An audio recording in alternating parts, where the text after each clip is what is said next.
Tech-savvy Lincoln Park entrepreneur pitches big ideas to fix Chicago. Long-shot candidate for mayor Joe Holberg hopes to catch fire. He's the latest in our candidate conversation series. Tonight, Joe Holberg gets to the point. From Chicago's very own, with WGN political editor Tahman Bradley, this is The Point.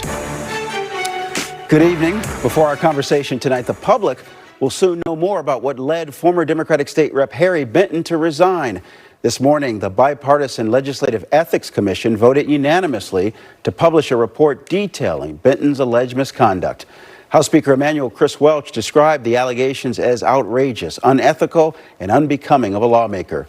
Shortly after those comments earlier this month, Benton stepped down and gave up his bid for re-election. The Chicago Tribune has reported the investigation included possible sexual harassment of a lobbyist.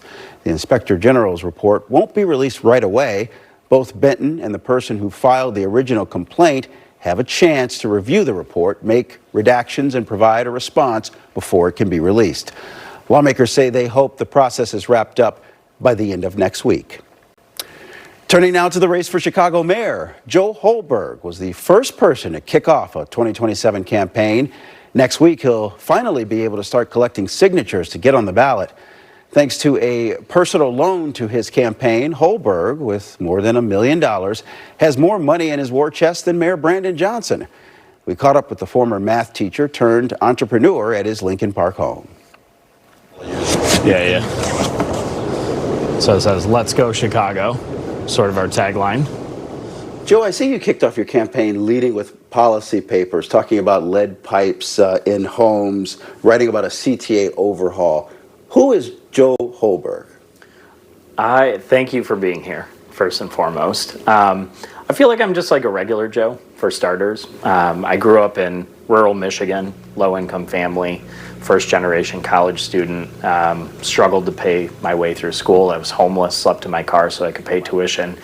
And I came to Chicago for a job and an opportunity to build a life. And I taught on the west side of Chicago, black and brown students in West Humboldt Park. Got 3 years of academic growth. Students went to all different types of high schools across Chicago. One of them became a math teacher, and I always ask her, did you become a math teacher because of me? And she always says, maybe. And then I started a business, a financial education company, to help people pay off debt, save for a home, get on track for retirement. And I help tens of thousands of people create a better life for themselves, and by doing that at the same time for me and my family. And so, when I think about being the mayor, what I really think about is serving people, and that's really who I am. You've done well from that start to where you are today. I've only done well because I focus on serving other people. I wonder, the single mother on the west side, what's the pitch to her? The single mother on the west side, the pitch to her is, I've been here. I've worked with your family in your community, and regardless if you're on the west side, south side, or north side, this city is losing its affordability. We don't have enough housing. People's rents are going up. Their pathways to home ownership are collapsing. And the city is mismanaging its finances, and instead of balancing the budget and being stewards of people's taxpayer money, they continue to spend more and more. And that single mother on the west side, she is paying a higher bill, and her life and her affordability is slipping away because of the city's negligence. One of the things that you talk about on your website, great schools for every family in Chicago. What's your plan to address CPS's structural deficit? Yeah, we're in a very unique time with the soon-to-be first fully elected school board in Chicago, as you know. And for me as a former educator, as somebody who has spent years making sure that kids get access to resources and opportunities to reach their educational dreams, my role as the mayor will be to partner with CPS and the board to make sure that our city is moving in the same direction to ensure that children are getting the education they need and deserve. And I believe that that starts with focusing on our current crisis, which is the crisis of attendance. You cannot get achievement if kids are not attending school. And right now, far too many students are not going to school regularly. And I would love to start the conversation there. Yeah, but this massive debt, I mean, would you look at consolidation, school closure, or would you rule that out? Well, first, going back to the new role of the mayor, regardless of my personal positions, the role of the mayor is going to be to partner with CPS and the board to find solutions that work for our entire city, as well as for schools and the communities that surround them. But you would set the education agenda. Mayor Johnson certainly leans in with his values and emphasizes them. Yeah.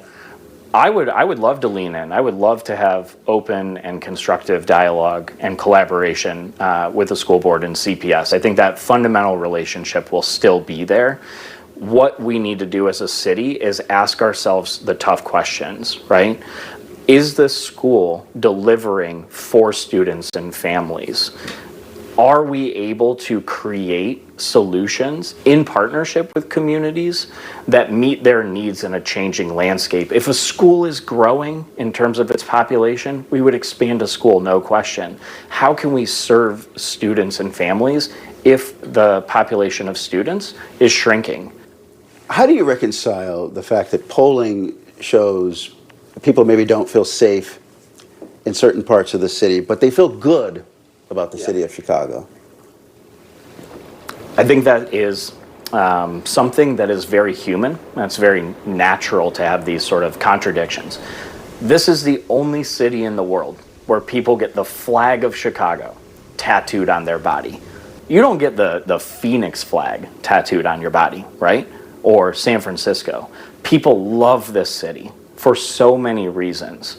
But you think about safety, we have a lot of work to do, even if there are some silver lining dimensions. I'll give you an example. I ride CTA every day. I think I'm the only candidate that has consistently used and still uses public transit. 1 million riders use CTA every single day, and that is an unacceptable experience.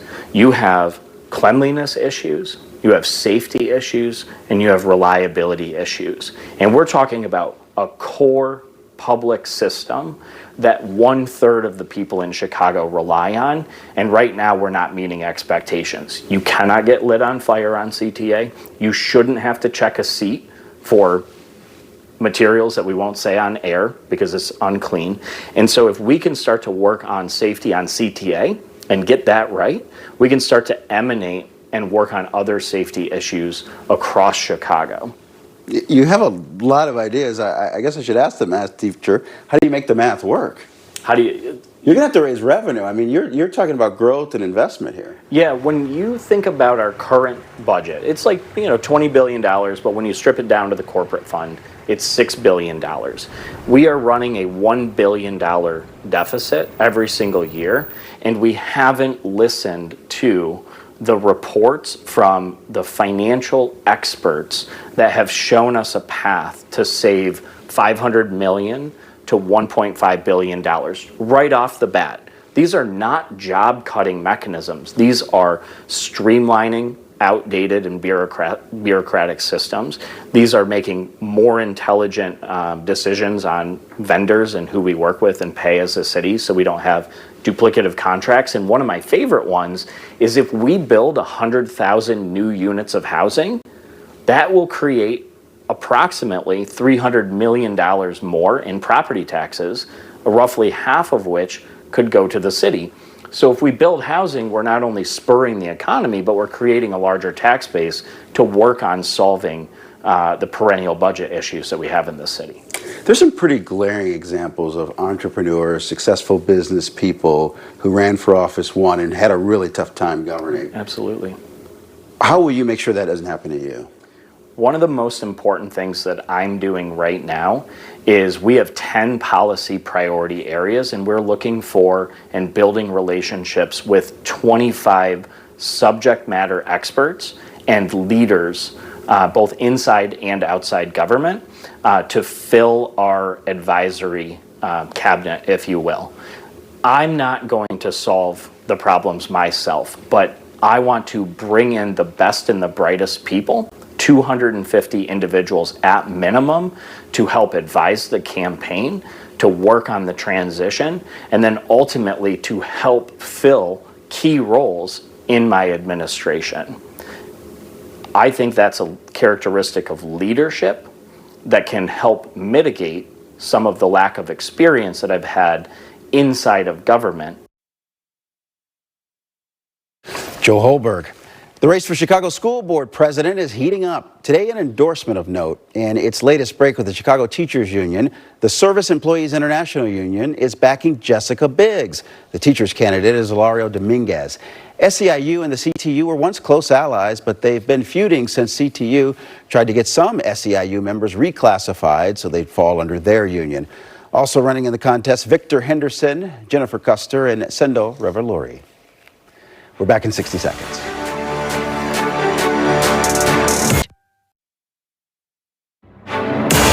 We tip our hat to one of the greatest moments in human history.